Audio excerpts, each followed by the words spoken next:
the first offer you get on this airplane is going to be one of your best. Yeah. He goes, and don't ever forget that. Because he said usually the people that come to you right after the airplane hits the market have already been in the market. Yeah. They know what's out there, and they're looking for opportunities. Okay, interesting. Yeah. Being on the market, being like a stinky fish, it just doesn't bring value in the long term. So they wind up selling out of desperation instead of catching the market at the right time. Welcome to Own the Jet by Aspen Aero Group, where we share perspectives from some of the leading voices in private jet ownership and business aviation. I'm your host, Derek Savage, along with my co-host, Jason Spoor, president of Aspen Aero Group.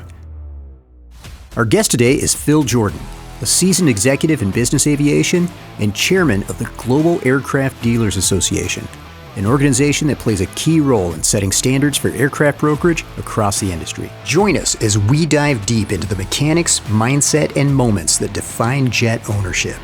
And together, we'll learn what it takes to own the jet. Phil Jordan from GLADA, welcome to Own the Jet. Thank you for joining us. Thank you. Appreciate the opportunity. Yeah, so can you tell me a little bit about what GLADA is? So I know that there's a lot of different interpretations of associations like this. You bet. So the Global Aircraft Dealers Association is what GLADA stands for. It's an association that came together to bring some value, kind of add value to the overall industry. It's a group of 150 members now. Started in 2019 by Billy Meyer, Texas Aero, Guy Adams of Global Jet, Gary Anzalone, and who was the last one? Mike Zabkar at US Jet. Okay. So those guys came together because they wanted to feel like there was something that needed to offer some value, some representation in industry, bring some characteristics to the industry of some consistency with contracts, and training opportunities to train people when they're in the industry. A lot of people, there is no place to go to learn how to be an airplane salesman. It's just, there's not, even at the Embry-Riddle colleges and things like that, there are no opportunities for you to just say, I want to take a course in aircraft sales. Right. Yeah. So that was something that they offered, and it's a good online course. It's been put together by all of the board members, and a bunch of the members have gotten together to share their expertise. So we have committees for the training, we have committees for contracts, we have committees for membership, for marketing, to add value to the organization like that. So it's been good. We want it to grow as big as it possibly can, because the larger the organization, the more value it's going to bring to owners overall, as far as the representation and the consistency industry, and that's what is lacking, as you guys know. Right. And one thing you said a minute ago was that, there's no training for being an aircraft salesperson, which, definitely true. But the other thing is there's no regulation either. Yes. And that, yes. So you mean to tell me if I wanted to just go sell a plane, I could? You could. Yeah. Yeah.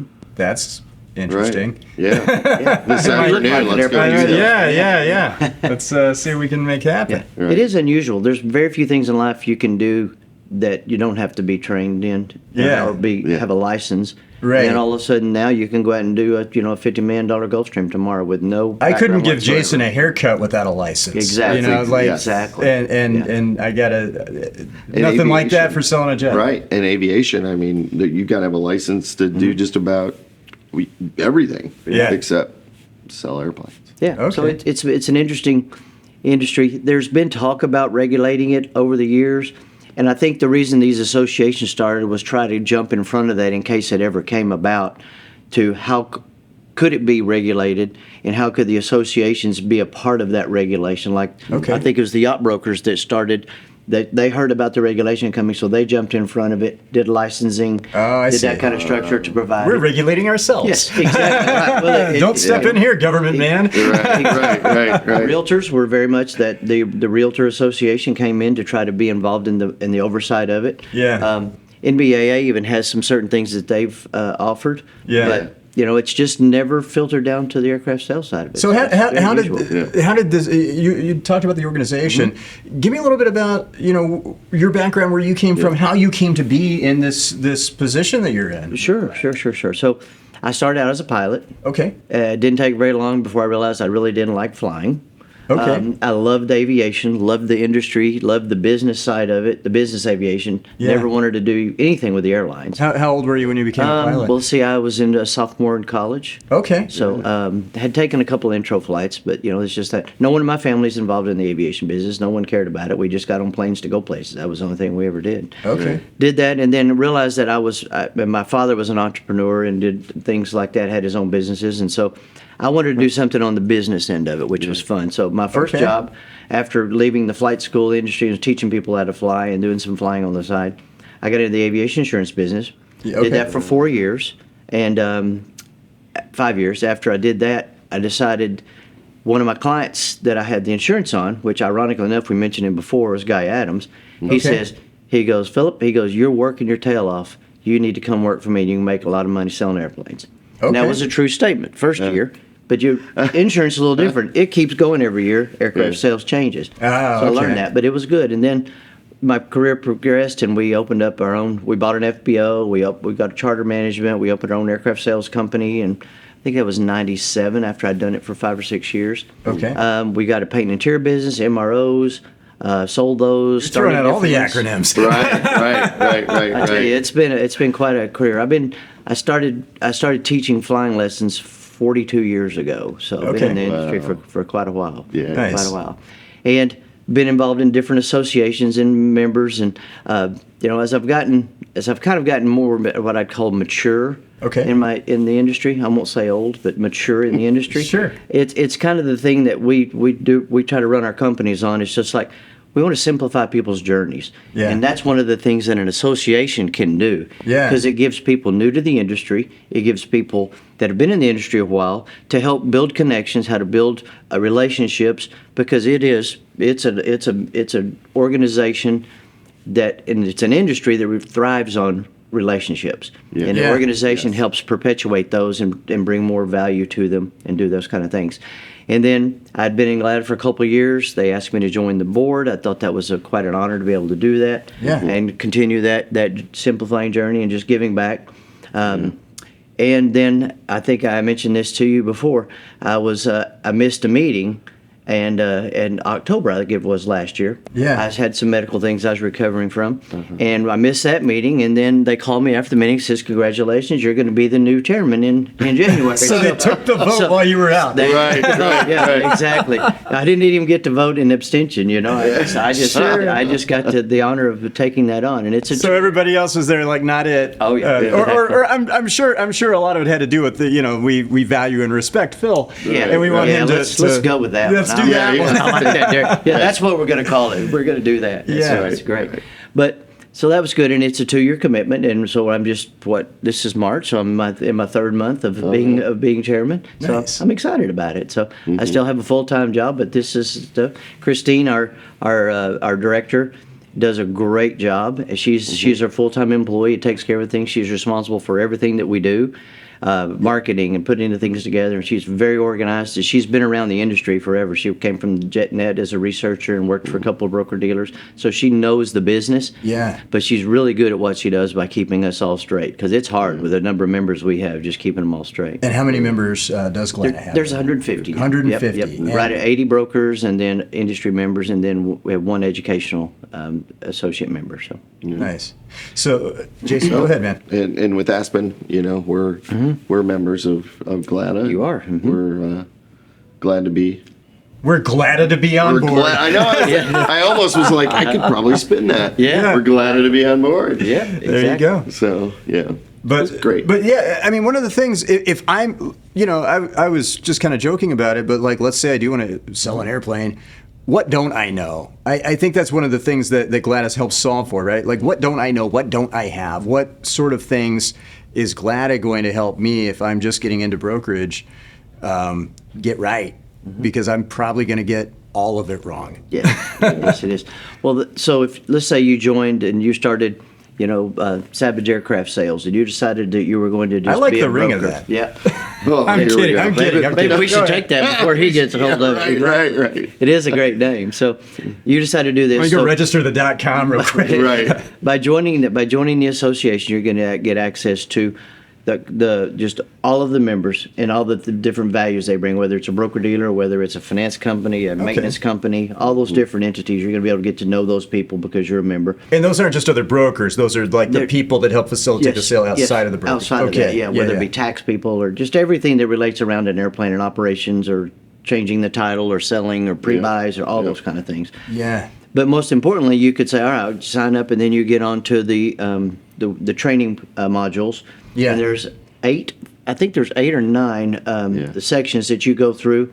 And it's still evolving. There's still some other things coming, but there's a lot of great things in there. Go through the training. So that once you get done with the training, you get your little certificate, which shows you've kind of competed. Okay. And new members who don't have experience must complete that in the first year of their membership, so we know that they have at least the basic knowledge that we were there to offer to, so you can get through it. Give me an idea of like how that training takes place. Is this? It's an online training. Okay. Just a bit of there's the curriculum, and then there's just quizzes after each one. It's done on a video basis, so it's a great little organization. Nice.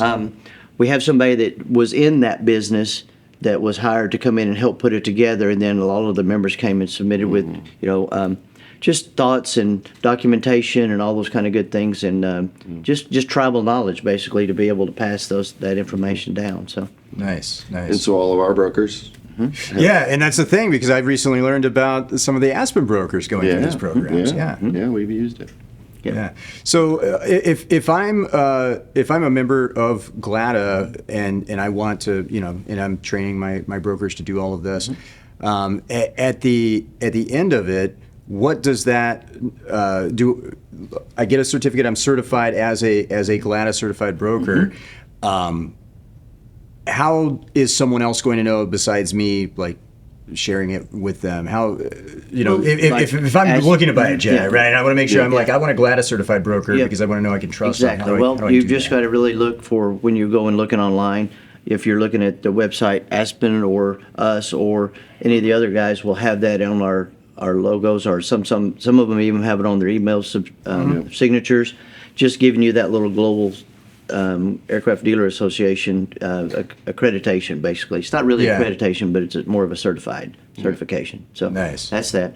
And then by getting to know and calling all the other brokers and getting to know them, it's great because then you're allowed to be on some of the channels that we have through an online communications deal where we can talk about airplane new coming to the market, airplanes are not to the market yet, who's got pre-buy openings, is anybody using anything marketing that they're really getting a lot of feedback from. It's a internal communication just amongst the brokers and the members of GLADA to be able to communicate with each other without having to send an email every time it comes out. Because as we all know, our email boxes are quite full every day. Oh, yeah, right. Definitely.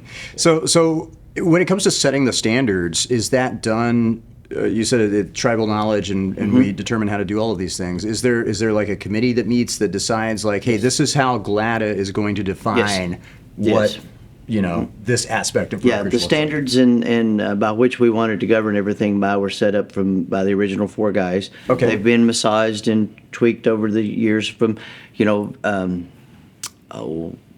just making sure people are doing it right. Ethics, trying to put ethics and standards and responsibilities of brokers and transparency in deals. As you know, been around this while, transparency is not a word that many people use in this industry. Right. That's quite.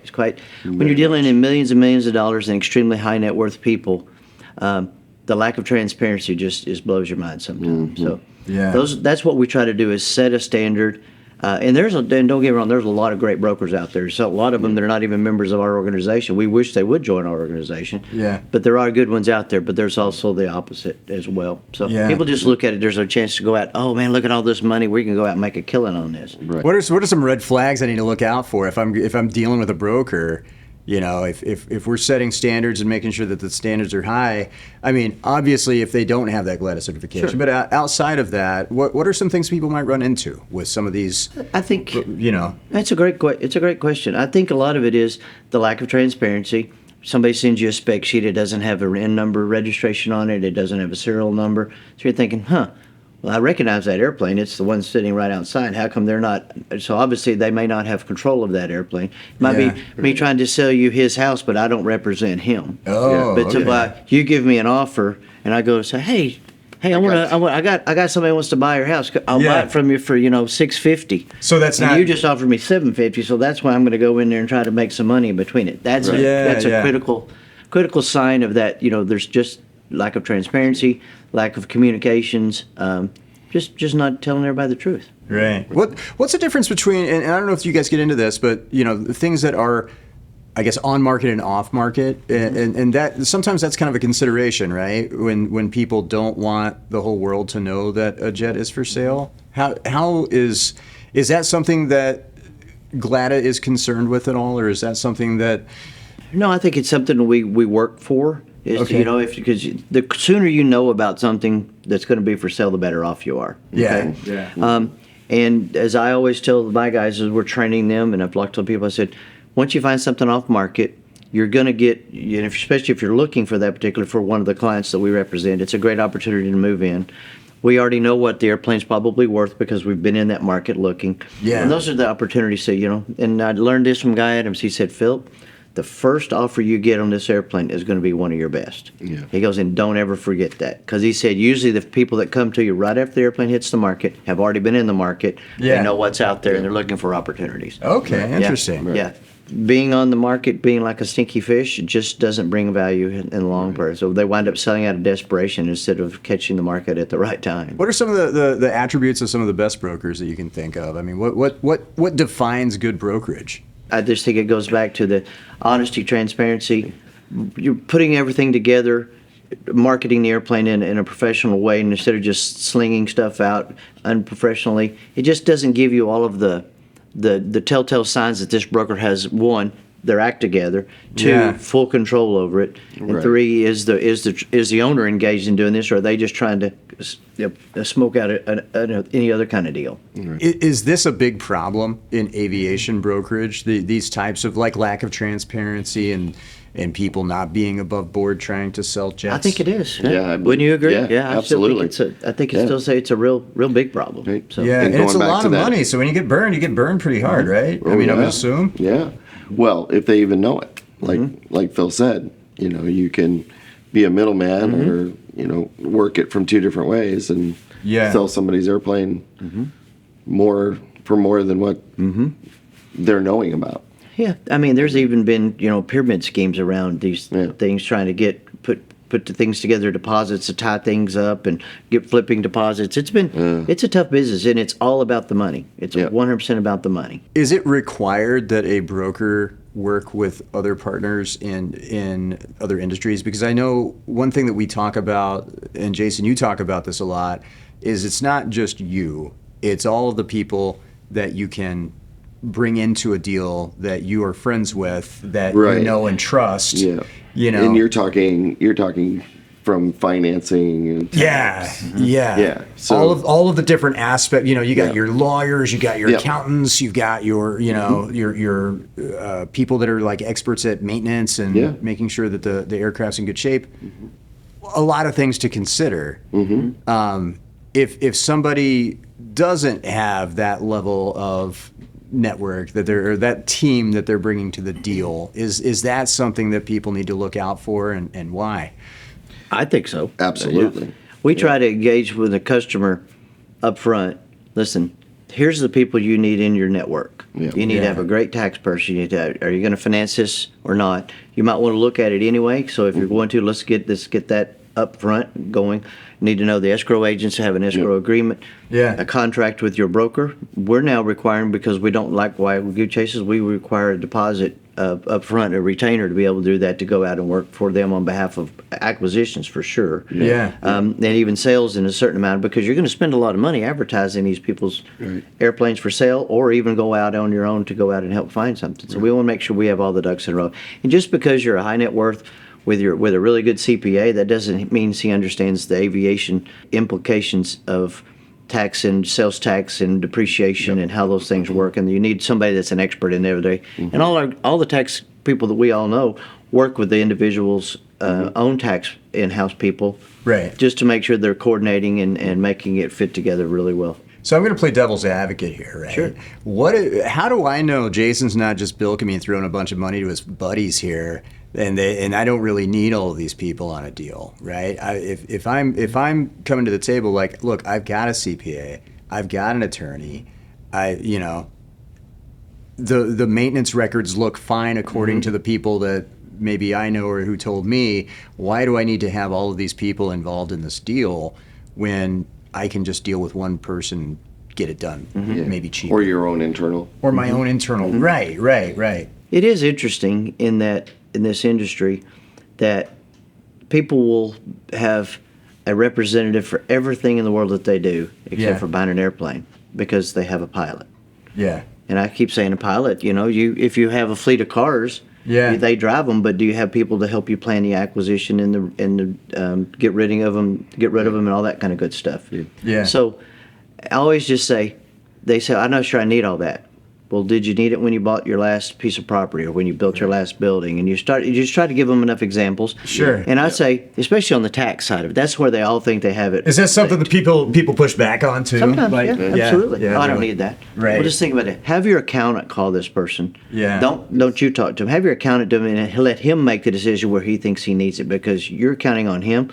Make sure he feels that way. Right. Yeah. And in the maintenance and overall review, there's been enough people been burned out there, but sometimes you got to learn an expensive lesson. Yeah, I guess that would be an expensive lesson. It would. And sometimes they need to learn it. Yeah. And going back, to what Phil said, I mean, looking at it, you've got the tax people are going to be specialized in aviation. And the finance, same thing, specialized in aviation. So a lot of times your CPA is not specialized in aviation.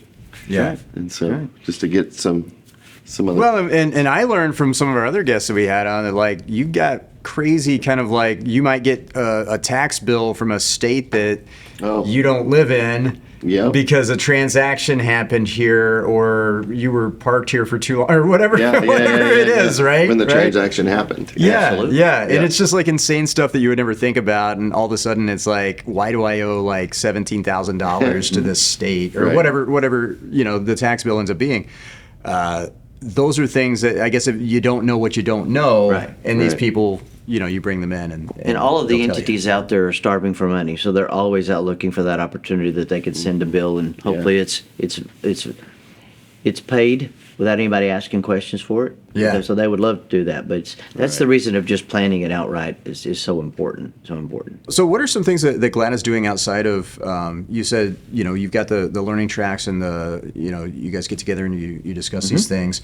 Do you do your own events? Do you do your own kind of get-togethers? Or I know you have a presence at some of the industry events. We do. Yeah, we have present the industry events like NBAA, do those different ones. We've been at CGI, investor groups. We've been, we're always at NBAA, and we usually have a standalone meeting outside of NBAA, usually the first day or one of the days during having a luncheon with a cocktail party that night to just to get us together. And then there is planning for the end of this year for the first outside event that GLADA has not associated with anyone else. We have a committee just doing the outside events now, and there's going to be one of those planned for hopefully mid-third quarter to be able to do something out there, an event to get us all together. So it's going to be, it'll be fun. It'll be fun. One thing that I'm constantly talking back and forth with Jason about with Brokerage is when you're thinking in business in the competitive field and everything, and it's like, oh, we're competing with these people and they're competing with us, et cetera. But one thing that I like to keep bringing up and I like to think about is for every buyer there's a seller. So how important is it for brokerages and aircraft brokers to have these connections with each other and to have a place where they can meet other brokers and interact with other brokers, because somebody might be selling something and you might have something for sale, right? Or vice versa. It's critical to the business. I mean, over 80% of the things, there's at least a broker on both sides involved.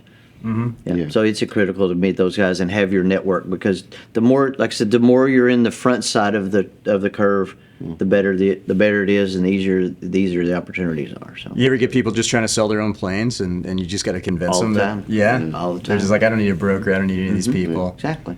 Here's a for sale sign in the window. Pretty much. How do they do that? Yeah. I mean, but you can throw them online for sale, and if you want to field all the phone calls and deal with all the stuff, you can do that. That sounds like insanity. There's no regulation to you there's no regulation for us to do it, and there's no regulation for them against it. Is there a world in which GLADA would support some kind of regulation, or? Boy, that's a loaded question. You might be. I might be That's a asking question, you yeah. if you were to ask there, me, but yeah. I would.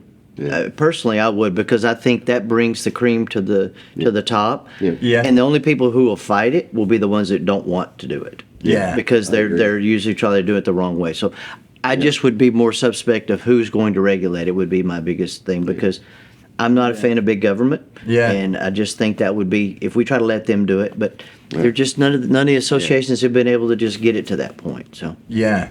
Well, what is it going to take for GLADA to? You said you're 150 members. There's probably, how many brokers are out there? Do you guys have an estimate of how many people are like actively selling aircraft? No, I don't. And it's every day you turn around, there's new ones popping up, right? Yeah. Exactly. I mean, somebody was out of work, so they decided to become a broker. Right. Yeah. What would you say you're looking to get to as far as membership as Well, as I far as think goals? by the end of 27, our goal is to have 300 members in the Okay. organization by the end of 27. So we've still got, 18, So 19 months to go. You want to double. We want to double in the next 18 to 20 months. What kind of plans do you have to make that happen? Well, we've got a good marketing effort going on. We're at the events that bring a lot of brokers and things out. We're at the CJIs. We're at the NBAA events. Consistently doing out things like this. Yeah. Showing You're up here. here. Exactly. Yeah, We're yeah, here yeah. to try to promote this organization. We're owning the jet, man. Right. Exactly. And we That's need right. a broker to do it. Exactly. That's and it. We want to put a GLADA logo on everybody, you know. Yeah. So Yeah. it's a good opportunity, and the industry needs it, because there's a lot of the associations that just don't want a bunch of members. We want to be able to do it, because you really need to get the whole industry behind being good and regulating ourselves, which would be good. And if we can regulate ourselves, then we'll probably be able to do it well, until something's forced on us from something because of Well, someone did it that's the wrong. fear, Right. right? If Right. you don't figure it out, Then they have Mr. to- Government yeah. Man's going to Yeah, come in yeah, and yeah. figure it out for you. 100%, Yeah. 100%. So, yeah, and I don't Exactly think I don't think people want it to be put on them in that way. They want to figure it out for themselves. So what's it going to take? You think more membership in GLADA and more of GLADA? I mean, if GLADA's leading the charge here, right? What does a good self-regulated industry look like? Well, I think this is just off the top of my head. I haven't really thought about that question before, but it's a good question. I think the more members we have, the more dealers that we have in our organization, the more deals we do together, because we're growing, is going to give us that assurance that we're dealing with people that we know we can trust, because they've been through the same standards, they've been through the same training. We have that effect that everybody wants to do this thing right. You know, because even the contracts that GLADA has prepared with legal oversight to be able to put them together are very transparent. Right. About even if there was a deal where you don't have an exclusive representation with a guy, there's even a contract that says that you don't have exclusive representation with this guy, but you're still involved in the deal and you're going to be taking a commission. There's even a deal. There's even a contract like that. Yeah. That's unheard of as far as the transparency is concerned. Yeah. So. Well, what about people that you know, here I am playing devil's advocate again. What if I join GLADA, right? And I'm like, okay, thanks for the seal of approval. I'm going to go do things shady. Would you there's- kick me out? Yeah, it's been done. Really? It's been done. Yeah. What's it take? Usually it takes 3 or 4 people. Okay. Just saying, I know this guy's a member, but this happened, and this happened. Yeah. That's board responsibility is to follow up with that, ask the questions, and then we kind of just take an internal poll, and that they're not exhibiting GLADA standards, and so we ask them to leave. Nice. Or not renew their membership, or send them their money back. Good. I mean, that's what you want to do. You want to clean up Absolutely. the Right, industry, right? right. We're taking it to the streets. So if if GLADA does grow to that 300 members, what kind of additional things will that allow you guys to do? Well, I just think that the more you raise the membership awareness, the more people know about it, the more you can continue to grow it, and then you can even talk about having the finances to be able to go out and put together an even more robust training program and more chance, and maybe you can even work on getting a certification or a license deal, because the licensing brings in a whole different level that you have to go and have that approved, and we don't know who you could even get to do that, because I'm sure who wants to license it, because there might be some liability behind it. But I think the bigger we get, the more resources we have, we can have more of an impact with it. Yeah, Nice. bigger voice. Bigger Nice. voice, yeah. It's exactly. So if I'm looking to own a jet, and I want to make sure that the broker that I work with, like, I haven't reached out to any brokers yet. Maybe I've gone to a couple websites. Maybe I've seen a few things for sale, but I want to make sure that I'm doing this the right way and connecting with a broker that is doing things above board and by standards. What's my best first step to make that happen? You'll have to just look online to try to find it, or talk to some of the advisors you already know. Right. Yeah. If you've owned an airplane in the past, you might talk to some of the people that you dealt with on that one and go back to it. They're hard to find, but Yeah. believe me, the ones that are members with us are going to be the first one to tell you. That's one of our cards we bring to the table, is we are part of the association. We do adhere to the standards that we have, and we do have all these assets and that we can bring to the table to help you get through this transaction. Nice. And if I'm a broker and I want to get this training and I want to get this certification, I want to get involved, what do I do at that point? You contact GLADA and you'll receive the application. The application will go through the board to look at it, make sure it's filled in, make sure we've heard of you, you have a presence. If we haven't, we want to know what your plan is, and if you worked with any other transaction people, brokers in our organization, so they could say, yes, I've done deals with Derek, and yes, he's a great guy, and Or stay away from that, yeah, exactly. Like this guy, nah. And so Yeah, big we're jerk. pretty open, because we want to make sure that, if you don't have a lot of experience, that's where we can be the most value to those people. But we want to make sure that you have the opportunity to learn it, do it right. Nice. Because Nice. you'll build some bad habits if you don't. Would you Right. you work with somebody that has not yet brokered a deal and wants to learn how? Can, yes. Nice. And maybe they start off on the right foot and then work for someone like Jason, right? Yeah, exactly. So, Right. Exactly. So there you go. Yeah. So that could be a good beginning to a career. Yeah, for sure. If I were going to forecast what self-regulation would look like, I think there's an opportunity there to build that network, kind of like the realtors do, where you have people that would work for Jason or myself that are very new. We would be the broker, they would be one of our sales agents, and they would not be able to earn that brokerage title until they had been in the industry so long or done a number of transactions or something like that. Right. So if you wanted to get into the industry, you really would probably want to go work for someone for several years. Yeah. And become that deal and watch them and learn from all the mistakes we've made, And I've been Okay. selling airplanes for 35 years, Yeah. and I still learn something new on every transaction I do.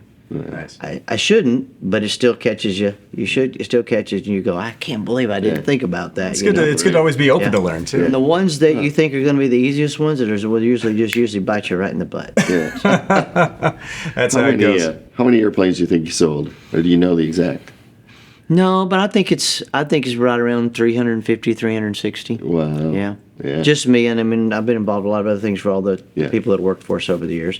And I've got a lot of people out there that used to work for me that have their own brokerages now that are very successful. And that's the one thing our industry breeds, is because these dynamic salespeople, they go, well, I don't need these guys anymore. I'm going to do their own. Right. Yeah. And that's the hardest part of the industry, is it churns itself into creating a lot of independent brokers. But that's okay. That's Yeah. okay. Yeah. We all still get along. Yeah. So it's an interesting organization where we all compete with each other every day, but we still Right. get along really great. Yeah. Right, right. There's none of that, Right. unless somebody, does Oh. treat you bad. But Because that other broker might have some off-market plane that you need, or whatever. Exactly. that's right. Yeah. We can be great friends, but we can be each other's worst enemies. But we still need each other to get through this, because it takes what they call it takes a village. Yeah, So yeah, that's the yeah, tackle yeah, these yeah. things. So. Yeah. Nice. Well, before we wrap up, any other closing thoughts about the direction of GLADA or the business aviation industry, or? No, I mean all of the press we've been reading is that the market looks great. Flying continues to build. Yeah. The tax changes that came out helped us. That was probably the most interesting thing for having a very good aviation tax specialist. Well, it's full depreciation, bonus depreciation, but they're not exactly like they've had. They've changed significantly. Okay. And so if you have a good aviation tax person, you'll know that. If you're just relying on your CPA thinking, well, it's just like on the airplane we owned 5 years ago, it's not that way anymore. So those are the kind of things. And the prognosis, the order books for the manufacturers are great, and when they start slowing down, our business picks up a little bit. Yeah. When they get busy, we slow down a little bit until everything catches up and their books are full again. So all the prognosis goes, we're going to have another great 10 years. Nice. And then after that, I don't care. And I am with him. Yeah. So 10 it sounds years like from now, we're going to not be doing it this sounds like the anymore. takeaway then is if you're in the market for a jet, get yourself a GLADA certified broker. Yep. If you're a broker and you want to learn how to do things right, contact GLADA and get certified. Or join an association that's just going to be a great camaraderie with other people that have like minds to be able to do it. Even if you're doing it right already, you still have a place in it still, so you can add value back to the other people who needs that education and that professional relationship with more people. Nice. Yeah, Phil Jordan, for thank sure. you so much for joining My us. pleasure. Thank you. And join Thank us you, next Jason. time Absolutely, where we'll man. learn more of what it takes to own the jet. Thank you for watching Own the Jet. If you want to see more Own the Jet, make sure to subscribe to our channel on YouTube and leave a comment telling us what aspect of jet ownership you'd like to know more about. Own the Jet is brought to you by Aspen Aero Group, your trusted partner in private and corporate jet ownership. Learn more at aspenaerogroup.com. This has been a Savage Media production.